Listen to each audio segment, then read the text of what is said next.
training on supporting your child to learn from home. This training has been brought to you today by Training Online for You.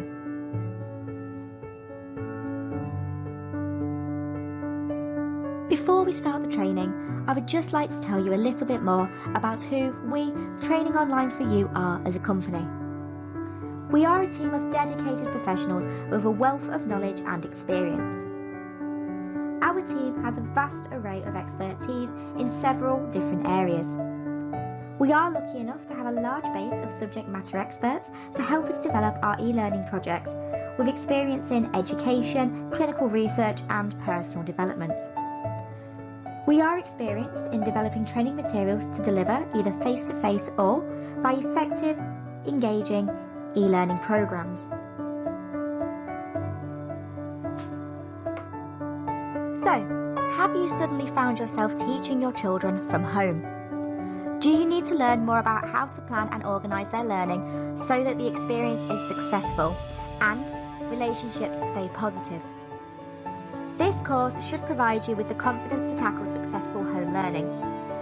Next, let's have a look at what we will be covering in this session.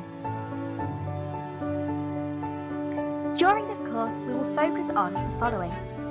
Firstly, we will consider how to create an appropriate learning space. After this, we will learn different ways to timetable and organise home learning. From this, we will look to understand the importance of resource planning. Following on, we will learn how to access the literacy and numeracy requirements for your child. After that, we will consider a range of fun learning projects that incorporate lots of different types of learning. After that, we will be signposted to helpful resources and websites. After that, we will learn ways to manage home learning within a multiple age household. And then finally, we will look at identifying possible issues and consider ways to overcome them.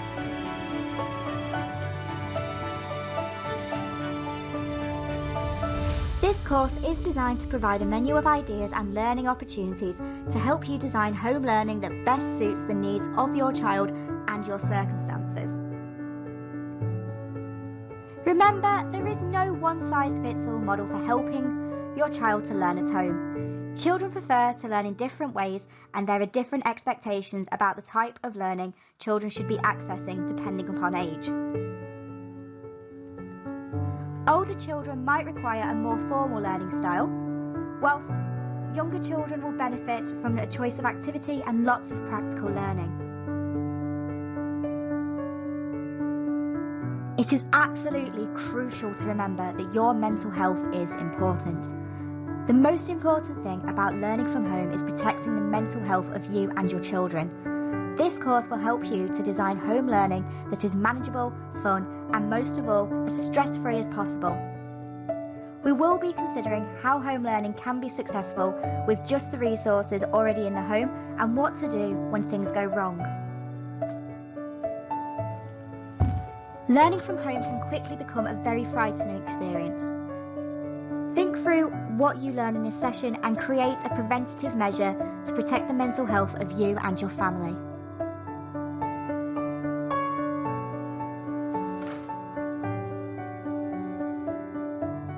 Our first section of this training will focus on setting the scene. We will begin by looking at getting the learning environment right. We need to think about the best conditions for our children to have successful learning experiences at home. From establishing ground rules and expectations to what the learning space looks like. Let's help to set the scene for positive home learning. So how do I establish a set of expectations for home learning that reduce my stress and result in a productive, calm atmosphere? Let's consider some of the strategies for creating a positive learning environment.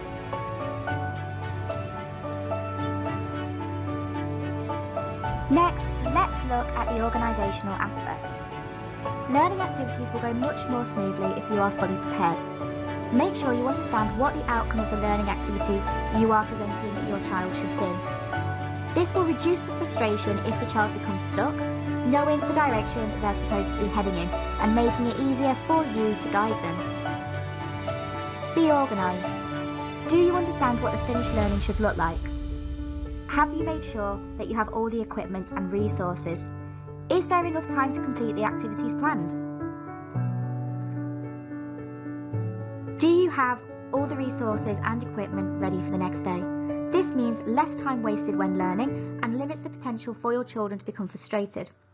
Whilst having to stay at home, we need to use the resources that are readily available. Later on in this course, we will give you inspiration and ideas. Use your evenings when the children are asleep to get organised for the next day. Setting the scene, rules and routines. Establish a clear set of household rules. Consider what your expectations around learning time look like. For example, is the TV allowed on? What does the workspace look like? These learning expectations will need to be tailored to your child's age and the home situation. How many learning breaks will they have? What kind of free time activities are they allowed to do? What happens if your child refuses to do a particular task, and how do you move past that? So what are your expectations about your child and how they will learn at home? Be clear and consistent with the rules you establish. Make sure the consequences of not sticking to your rules are clear and followed through.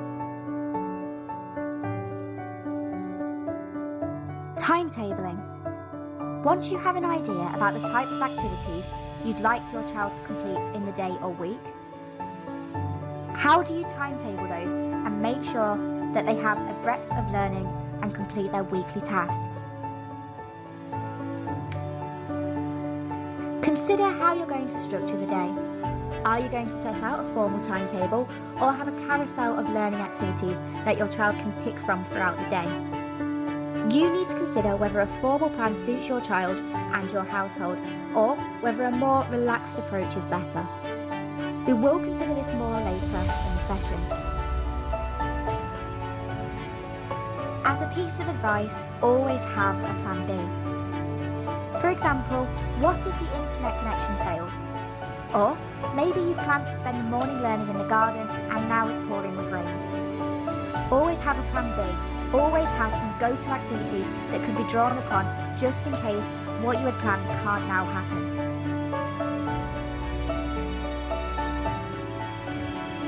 By doing this will reduce stress levels and mean that disruption of learning is at a minimal. Creating a learning space. Make sure that the technology is used for the learning purpose and doesn't cause a distraction. If it is not needed for the learning activity, then put it away. Our first tip would be resources. Make sure the resources are accessible. Ensure that all resources needed for the particular activity are available in the workspace. This reduces the need for a child to get distracted, as they won't keep on needing to get up and find resources to complete a task. Secondly, distractions. Ensure the workspace is distraction-free. Turn the TV off, have conversations with others in another room, or just save them for later. Thirdly, a clear workspace. Keep the workspace free from clutter. Only have out resources that are necessary for that session. Keep the workspace clutter-free. This will ensure the child to focus more successfully on the tasks and not get distracted by any clutter. Number 4, comfy. Make sure the seating height is appropriate for the height of the table to allow the comfort whilst learning. Make sure the space is as comfy as possible.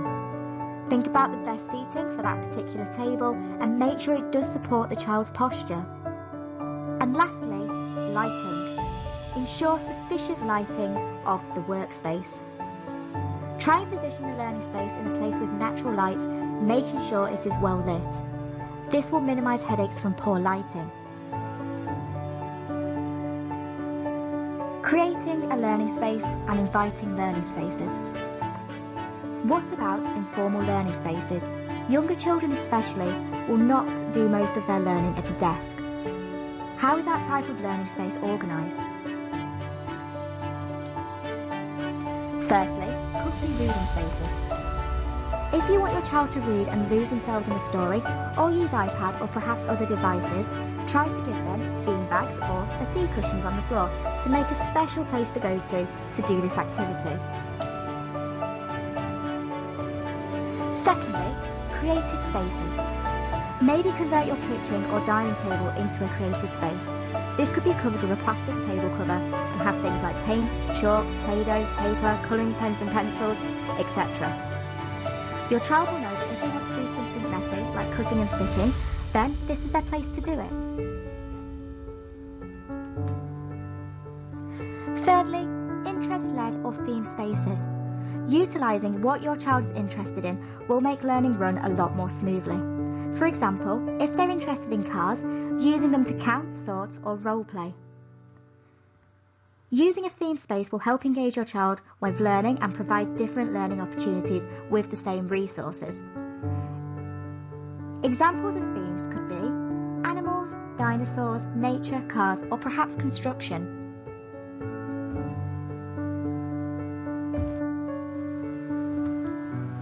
And finally, outside spaces. Lots of children, particularly younger ones, love to learn outside. Think about resources and equipment that you already have outside with them. The key to making the outside an effective learning space is not to overwhelm the space. Maybe have a messy play area, for example using sand or water play, a physical activity space, for example with bats, balls and ropes. Have an investigation space, for example bug hunting, planting, insect spotting. Just don't crowd the space with every activity at once. Save some activities for different days by keeping them stored away. Once you have given some thought to what the learning space might look like at the home, next consider how your child's day will be structured. The next section of this training discusses possible timetables and structuring examples.